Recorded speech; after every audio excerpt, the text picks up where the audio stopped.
There was a pig who was big and pink, who weighed himself, which made him think, I'm far too big. I need to be slim. He thought it best to try a gym. He made for his door, but got stuck inside. He couldn't get out. He was far too wide. You need a new house, said a passing sparrow, for your front door is far too narrow. So through a window our pig did jump. He landed outside with quite a bump. He rolled to town towards the gym, a determined pig with lots of vim. He arrived at a desk and paid over his money to a very thin horse and a tough-looking bunny.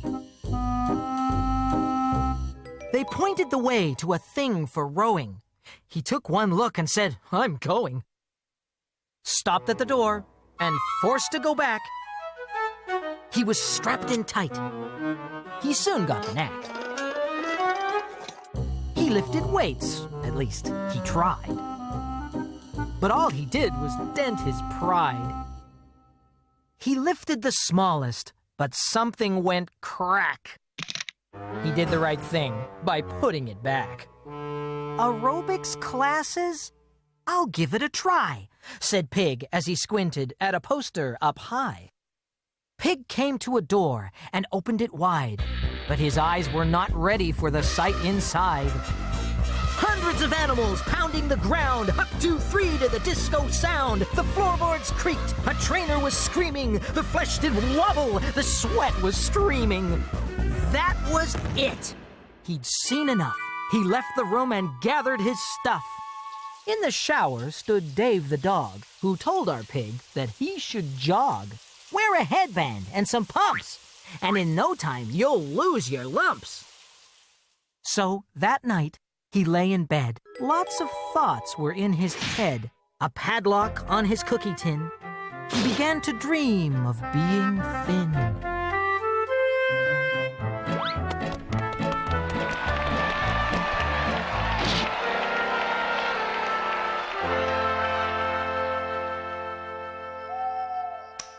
In the morning, when it was dark, our piggy friend was in the park. He jogged by the bushes and he jogged by the trees. He began to feel tired and started to wheeze.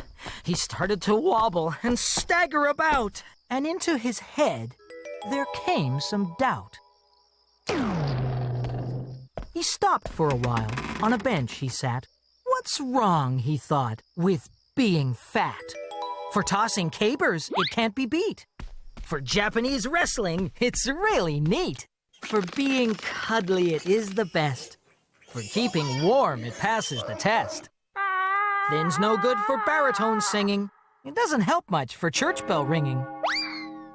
Furthermore, with a large belly, you can sell the space for ads on telly.